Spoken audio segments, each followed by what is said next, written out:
Anxiety has become one of the defining emotions of modern life. Millions of people wake up every day with a strange feeling of pressure, restlessness, overthinking, a constant sense that something isn't right. And the most common explanation is simple. You're stressed. You're overwhelmed. You just need to relax. But what if anxiety is not simply a personal problem? What if it is a symptom of the way modern society is structured? According to Carl Jung, many psychological problems are not just individual disorders. They are signals that something deeper in the relationship between the individual and society has gone wrong. Jung believed modern civilization was slowly pushing people away from something essential, their connection to their inner life, their connection to the unconscious, their connection to the deeper center of the psyche he called the self. And when that connection is lost, the psyche begins to protest through restlessness, through emptiness, through anxiety. Because anxiety is not always a sign of weakness. Sometimes it is the psyche's way of saying, you are living too far away from who you really are. The modern world encourages people to constantly look outward, toward success, toward approval, toward productivity, toward endless stimulation. But the human psyche was never designed to live entirely in the external world.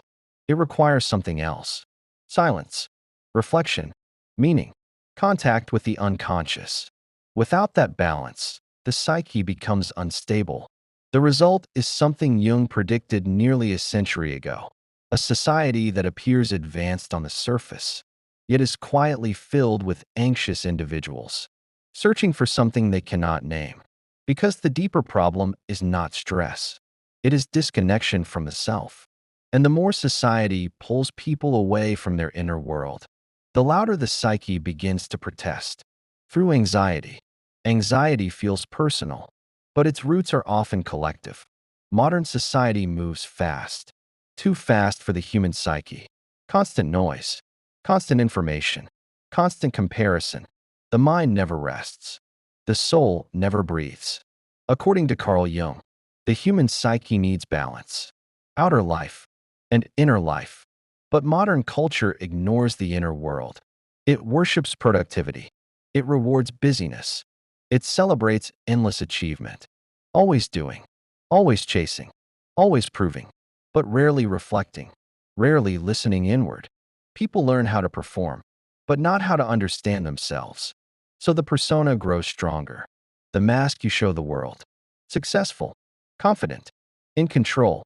But behind the mask, the unconscious grows restless. Ignored emotions, unexamined fears, unlived potential, all pushed into the shadow.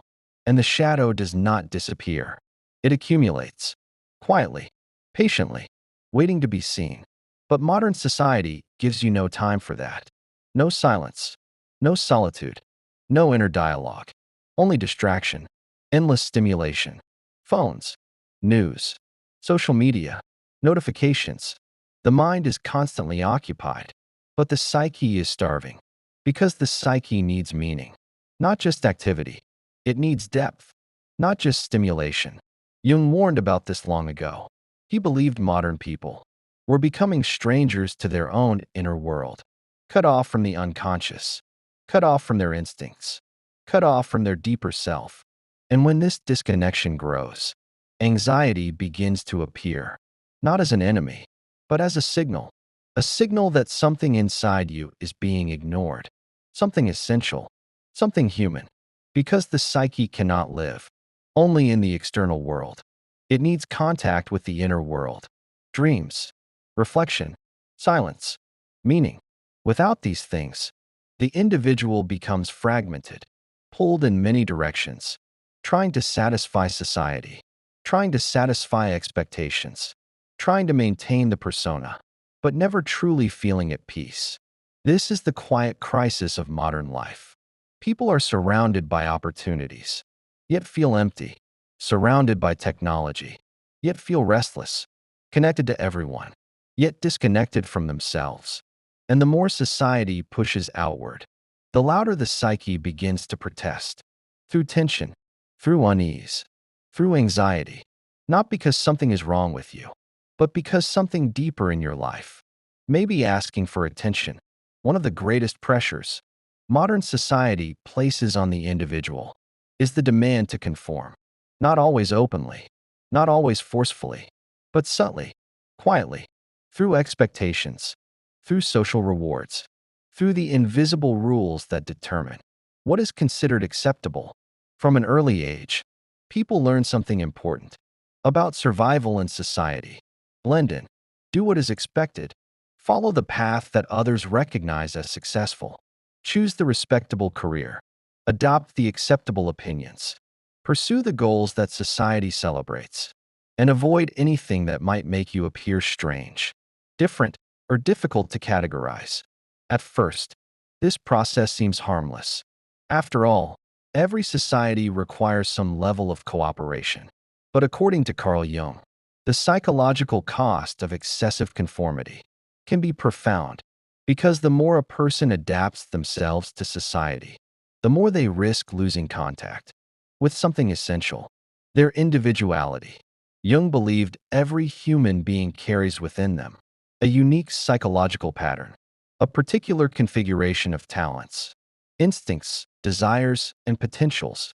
No two individuals possess exactly the same psychological structure. Yet modern societies often treat people as if they should follow identical paths, the same educational models, the same definitions of success, the same expectations for productivity, relationships, and lifestyle. This creates a subtle but powerful tension inside the individual. On one side, there is the pressure to adapt, to belong, to fit the mold that society recognizes. But on the other side, there is the deeper movement of the psyche, the unconscious desire to express one's authentic nature, to live in a way that reflects who you truly are. When these two forces remain balanced, psychological health is possible. But when social expectations become too dominant, something inside the individual begins to suffer. The person may succeed externally. They may appear stable, productive, and socially accepted. But internally, a strange sense of alienation begins to grow, a feeling that the life being lived does not fully belong to them, that their daily actions reflect obligation more than authenticity, that the persona they present to the world has slowly replaced their deeper identity. Jung described the persona as the social mask we develop in order to function in society. This mask is not inherently negative. It helps us navigate social situations. It allows us to cooperate with others. It creates order in social life. But problems arise when the persona becomes too dominant, when the mask becomes so strong that the individual begins to identify with it completely. At that point, a person may lose contact with the deeper layers of their psyche, their authentic desires, their instincts, their creative impulses, their hidden potentials. All of these elements remain present in the unconscious, but they are no longer consciously acknowledged. Instead, they become part of what Jung called the shadow. The shadow contains everything about ourselves that we have rejected, suppressed, or ignored. Not only our darker qualities, but also many of our strengths and creative possibilities. A person may suppress their artistic side because it does not fit their professional identity. Another may suppress their emotional depth because society values rationality and control. Another may suppress their desire for solitude because the culture celebrates constant social engagement. Over time, these rejected parts accumulate in the unconscious. They do not disappear. They simply wait, and the psyche begins to feel divided. The conscious mind continues performing the role expected by society, but the unconscious grows increasingly restless because something important is not being expressed. Something essential is being ignored. This inner conflict rarely appears immediately. In the beginning, people often feel proud of their ability to adapt. They feel successful, productive, respected. But over time, the tension between the persona and the deeper self begins to surface, and it often appears in the form of anxiety, a vague but persistent sense that something is wrong, Even when life appears stable on the outside, even when nothing obvious is missing, this type of anxiety can be difficult to understand because it does not always have a clear external cause. A person may have a good job, supportive relationships, financial stability, yet still feel uneasy, restless, disconnected. Jung believed this kind of anxiety often emerges when the individual has become too identified with the expectations of society, when the outer life has grown strong, but the inner life has been neglected. Because the psyche cannot remain divided forever, the unconscious continually seeks expression. It tries to restore balance. It sends signals through dreams, through sudden emotional reactions, through dissatisfaction that cannot easily be explained, and sometimes through anxiety. In this sense, anxiety can be understood as a kind of psychological alarm, not necessarily an illness, but a message that the relationship between the individual and their life may require reevaluation, a message that the persona may have become too dominant, that something deeper within the psyche is asking to be heard. But modern society often responds to anxiety in a purely external way. People are encouraged to simply manage the symptoms, reduce stress, improve productivity, stay busy, keep moving. Yet Jung believed that sometimes the real solution requires something different. Not more activity, but more awareness. Not more distraction, but deeper reflection. Because the anxiety may not be asking you to work harder. It may be asking you to listen, to explore the parts of yourself that have been ignored, to reconnect with the deeper layers of your psyche, to ask questions that modern culture rarely encourages. Questions such as, what parts of myself have I neglected in order to fit into society? What desires or talents have I pushed aside? What aspects of my personality remain unexplored? These questions can feel uncomfortable because answering them may challenge the life structure you have built, but they are essential for psychological development. Jung believed that the process of becoming a whole individual requires confronting this inner tension, the tension between the expectations of society and the deeper movement of the self. This process is not easy. It requires courage. It requires honesty. It requires a willingness to explore the unconscious parts of the psyche. But without this process, a person risks living a life that is psychologically incomplete, a life where external success hides internal disconnection, a life where conformity slowly replaces authenticity. And when enough individuals experience this kind of inner disconnection, the result is something larger than personal anxiety.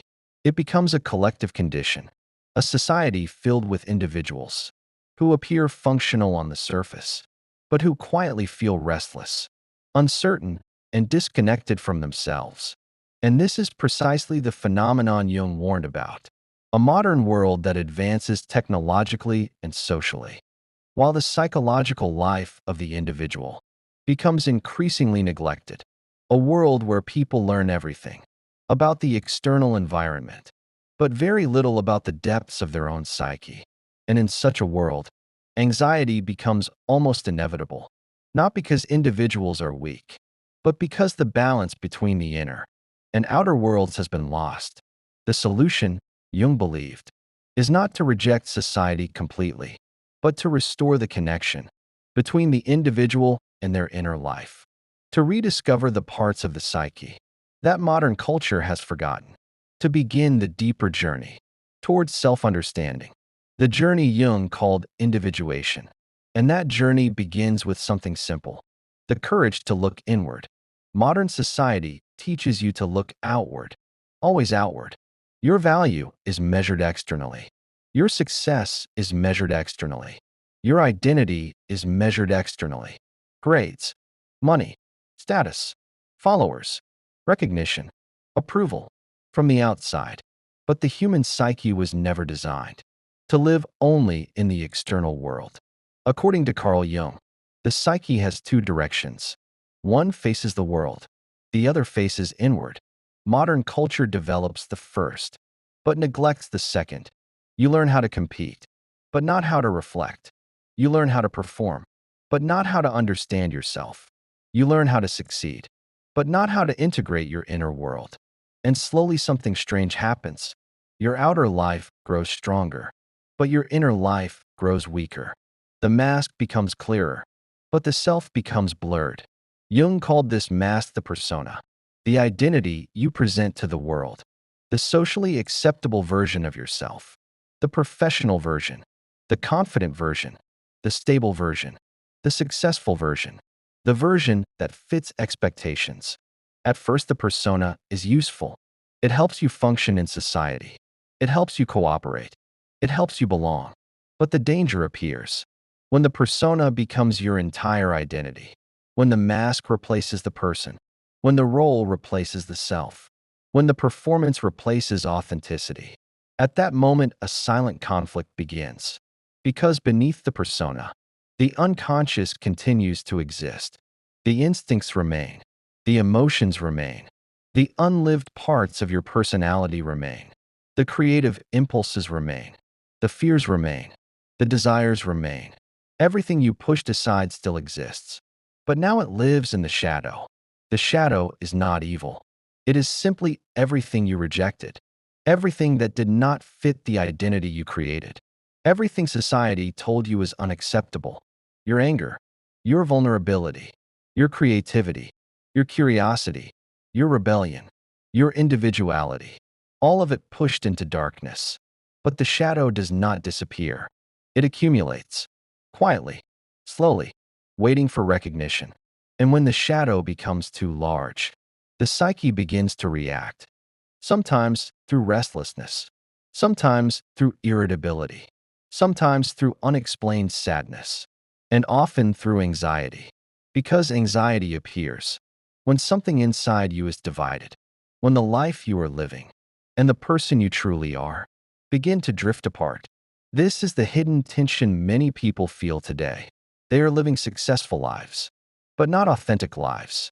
They are productive, but disconnected, surrounded by people, but lonely within themselves, because the inner life has been ignored for too long. Jung believed modern people fear the inner world. Silence makes them uncomfortable. Solitude feels threatening. Stillness feels empty. So they escape into distraction. Phones, entertainment, endless information, constant stimulation, anything that keeps the mind occupied, anything that prevents inward attention. But the unconscious cannot be ignored forever. The more you avoid it, the louder it becomes. Through dreams, through emotions, through tension in the body, through anxiety that appears without explanation. Because the psyche is trying to restore balance. It is trying to pull you inward again, toward reflection, toward awareness, toward integration. This is why anxiety often increases in highly structured societies, because everything in the external world becomes organized, efficient, predictable, controlled, but the inner world remains unexplored, unintegrated, unheard, and the gap between those two worlds grows wider. The individual becomes extremely capable externally, but internally fragmented, and fragmentation always produces tension. The ego tries to maintain control, but the unconscious resists.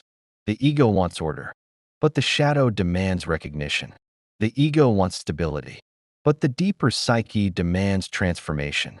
And when these forces collide, the result is anxiety, not as an enemy, but as a signal that the psyche is asking for something.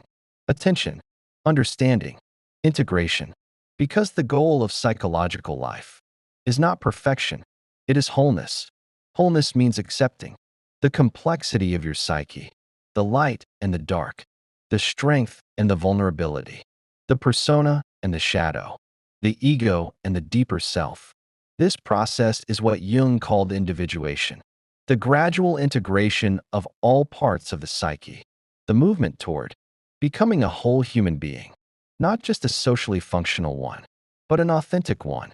And that process often begins with discomfort, with inner conflict, with anxiety that forces you to question your life, to question your identity, to question the roles you have been playing. At first, this questioning can feel destabilizing, but it is also the beginning of transformation. Because when you begin looking inward, you begin rediscovering parts of yourself that were forgotten, your instincts, your creativity, your individuality, your deeper values. And slowly the tension begins to change. Anxiety becomes curiosity. Restlessness becomes reflection. Confusion becomes exploration. The psyche begins to reorganize itself, not according to society's expectations, but according to its own deeper structure. And when this process begins, something remarkable happens. The person becomes less dependent on external approval, less driven by comparison, less controlled by social pressure, because their life begins to be guided from within, not from outside.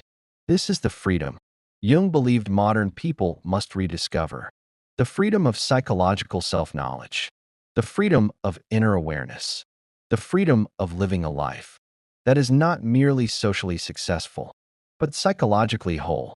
And that journey always begins the same way: by turning inward, by listening to the messages of the psyche. Even when those messages arrive as anxiety, anxiety is often treated as an enemy, something to suppress, something to escape, something to eliminate as quickly as possible. But Carl Jung saw anxiety differently. He believed anxiety can be a signal, a message from the psyche, a warning that something in your life is out of balance. Modern society encourages one-sided living. Work harder, move faster, produce more, achieve more. Always improve your external life, but rarely your inner life, rarely your self-understanding, rarely your relationship with the unconscious. The result is a strange paradox. People have more comfort than ever before, more technology, more convenience, more opportunity, yet anxiety continues to rise. Because the psyche does not measure life in comfort, it measures life in meaning. And meaning cannot be manufactured by society. Meaning must emerge from within, from the relationship between the ego and the deeper self. But that relationship requires attention, reflection, silence, something modern culture constantly interrupts. Think about the pace of modern life: constant notifications, constant comparison, constant information. The mind never stops. The nervous system never settles. The psyche never integrates experience. And without integration, inner tension grows, slowly, quietly, until it finally appears as anxiety, a signal that something inside you is asking to be heard. But the modern response is almost always the same: more distraction, more stimulation, more activity, anything that avoids facing the deeper question: why do I feel this way? Jung believed that question is essential because anxiety is often connected to something deeper, a life path that no longer feels authentic, a part of yourself that has been ignored, a shadow that has never been acknowledged, a meaning that has never been explored. The psyche pushes these questions forward, but the ego resists, because the ego prefers stability, predictability, control. The ego wants life to remain familiar, but the deeper self wants growth, transformation, integration. And growth rarely feels comfortable. It often begins with tension, with confusion, with the unsettling feeling that something in your life must change. This is why Jung believed psychological development requires courage. The courage to question your current identity, the courage to confront your shadow, the courage to explore parts of yourself that were hidden for years. Most people avoid this journey because it feels uncertain, but avoiding it creates something worse: a life that slowly loses its sense of meaning, a life where anxiety becomes constant, because the psyche continues asking the same question: are you living your life or someone else's? This question can be unsettling, but it is also powerful, because answering it begins the process Jung called individuation, the process of becoming a whole person, not the person society expects, but the person your psyche is trying to become. Individuation does not mean rejecting society. It means balancing two worlds: the outer world and the inner world, your responsibilities and your authenticity, your social role and your deeper self. When these two worlds begin to align, something remarkable happens. The tension begins to ease. Anxiety begins to transform.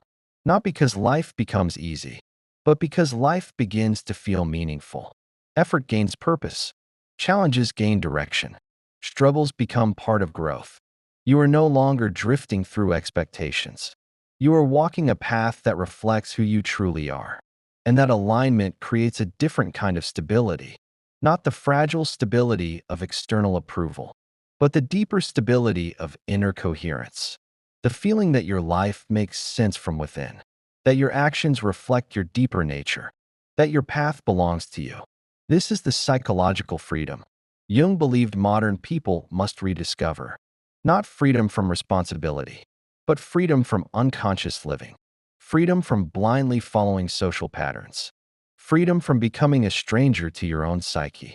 And sometimes, the first step toward that freedom begins with something uncomfortable: anxiety. Because anxiety can be the psyche's way of saying, stop, slow down, look inward. Something important inside you is asking for attention. And when you begin listening, you may discover that anxiety was never your enemy. It was the beginning of your awakening. If this video resonated with you, it may be because something inside you recognized the truth behind it. Not the truth of society, but the truth of your own psyche. Because anxiety is not always a weakness. Sometimes it is the signal that your deeper self is asking to be heard. And as Carl Jung believed, the most important journey a person can take is the journey inward, the journey toward understanding the unconscious, the shadow, and the deeper self that lives beneath the surface of everyday life. But that journey requires awareness, reflection, and the courage to question the patterns society gives you. So if you want to explore more ideas about Jungian psychology, about individuation, about the shadow, about discovering who you truly are beneath the social mask, make sure to subscribe to the channel, because the goal of this channel is not just to share ideas. It is to help you reconnect with the deeper layers of your psyche and begin the lifelong process Jung called becoming who you truly are. And before you go, I'm curious about something. Do you think modern society is actually increasing anxiety? Or is it simply revealing psychological problems that were always there? Share your thoughts in the comments. Your perspective might help someone else understand their own inner world.